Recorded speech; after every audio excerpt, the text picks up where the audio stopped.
கர்த்தருடைய நேயர்கள் அனைவருக்கும் ஸ்தோத்திரம். Praise the Lord. தேவனுக்கு மகிமை உண்டாவதாக. இன்றைக்கும் எல்லா ஜனங்களும் போகியை கொண்டாடினாங்க. போகினா எல்லா பழைய பொருட்களை எல்லாவற்றையும் எரித்து ஒரு புதிய காரியத்தை, ஒரு புதிய வாழ்க்கையை, ஒரு புதிய மனுஷனாக, ஒரு புதிய ஆசீர்வாதத்தை நோக்கி பயணம் செய்யணும்னு சொல்லிட்டு அந்த சடங்கை செய்கிறோம். கொரிந்தியர் புஸ்தகத்தில் ஒரு அழகான வசனம் வரும். ஒருவன் கிறிஸ்துவுக்குள்ளாக இருந்தால் புதிய மனுஷனாய் மாறுகிறான், பழையவைகள் எல்லாம் ஒழிஞ்சு போயிடுது, எல்லாம் புதிதாகுமா. ஒரு புதிய காரியங்களை நோக்கி நீங்க செல்லணும்னு சொன்னா பழைய பொருட்களை எரிப்பதனால் மட்டும் அல்ல, புது சிருஷ்டியாகிய இயேசு கிறிஸ்துவை நீங்கள் தரித்துக் கொள்ளணும். பாருங்க, ஒரு மிகப்பெரிய மந்திரவாதிகள், மாயவித்தை செய்தவர்கள் கூட இயேசு கிறிஸ்துவை தெய்வமாக ஏற்றுக்கொண்ட ஒரு அழகிய சம்பவத்தையும் உண்மை காரியங்களை குறித்து பார்க்க போகிறோம். புஸ்தகம் 19வது அதிகாரம் 19வது வசனத்தில், மாயவித்தைக்காரராய் இருந்தவர்களில் அநேகர் தங்கள் புஸ்தகங்களை கொண்டு வந்து எல்லாருக்கும் முன்பாக சுட்டெரித்தாங்க. அவைகளின் கிரயத்தொகையை கணக்கு பார்த்தா 50,000 வெள்ளிக்காசாய் கண்டார்கள். யார் இவங்க?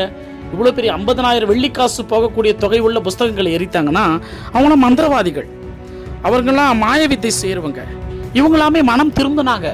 ஏன்னு கேட்டீங்கன்னா, அப்போஸ்தலன் பவுல் என்பவர் அநேக அற்புதங்களை இயேசு கிறிஸ்துவின் நாமத்தினால அந்த தேசங்களில் செய்தார். இதை பார்த்து இவங்க இதே இயேசு கிறிஸ்துவின் நாமத்தினால ஒரு பிசாசு விரட்ட ஒரு வீட்டுக்குள்ள போறாங்க. அந்த பிசாசு இவங்களை பார்த்து கேட்டுச்சு, எனக்கு பவுலையும் தெரியும், இயேசு கிறிஸ்துவையும் தெரியும், நீங்க யார் என்று சொல்லி அவர்களை பீறிட்டு போட்டது. அப்போ அந்த பிசாசு அவங்களால ஜெயிக்க முடியல. பிசாசுக்கு இவங்களை அடையாளம் கண்டு கொண்டது. அதனாலதான் இவங்க என்ன பண்றாங்களா, இந்த பவுல் பிரசங்கிக்கிற இயேசு கிறிஸ்துவின் நாமத்தின் மேல விசுவாசம் வச்சு அப்படிப்பட்ட வல்லமை படைத்த ஒரு தெய்வமா என்று சொல்லி தங்களுடைய மாய வித்தையான புக்கு, மந்திரவாதி புக்கு எல்லாத்தையும் எடுத்து வந்து சுட்டெரித்து வீதியிலே கொளுத்துறாங்க. அப்ப இயேசு கிறிஸ்துவை முதலாவதாக அவங்களை ஏற்றுக்கொள்ளுகிறார்கள் ஒரு புதிய வாழ்க்கைக்குள்ளாக. இன்றைக்கு நாமும் இருக்கிறோம். தேவனாகிய கர்த்தர் சொல்றாரு, நீங்க இருள்ல இருக்கிறீங்க, என்னுடைய பெரிய வெளிச்சத்தை உங்களுக்கு நான் காண்பிக்க அழைக்கிறேன். நீங்க அந்தகார இருள்ல இருக்கிறீங்க, என்னுடைய ஆச்சரியமான ஒளியினிடத்திற்கு நான் வரவழைக்க முடியும். அதற்கு என்னை நீங்கள் புது மனுஷனாய் தரித்துக் கொள்ளுங்கள். பழையவைகள் எல்லாம் ஒளிந்து போகணும்னு சொன்னா பாருங்க, ஆபிரகாம் என்பவர் விசுவாசத்தின் தகப்பன்னு பைபிள்ல சொல்லுகிறது. அவருடைய முதல் என்னன்னு பாத்தீங்கன்னா, சிலை செய்யற குடும்பத்துல தன் தகப்பன் கூட இருந்தவர். எப்படி இயேசு கிறிஸ்துவுடைய மகிமையான தேவனை ஏற்றுக்கொள்றாரு, அதுதான் ஒரு மாற்றம்.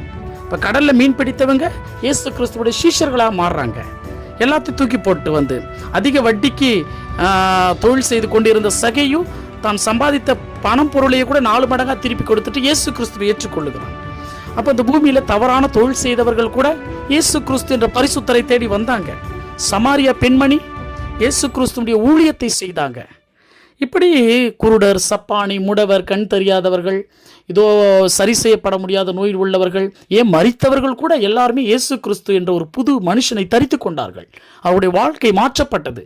இன்றைக்கு நீங்களும் நானும் இருக்கிறோம். ஆண்டவராகிய இயேசு கிறிஸ்துவுக்குள்ளாக நீங்கள் வந்தால் பழைய தெய்வங்களையும் பழைய விக்கிரகங்களையும் பழைய உங்கள் மனதில் இருக்கக்கூடிய எல்லாவற்றையும் இன்றைய நாளில் சுட்டெரித்து இயேசு கிறிஸ்து என்ற ஒரு மகிமையான தேவனை நீங்கள் இந்த புது நாளில் ஏற்றுக்கொள்ளுங்கள்.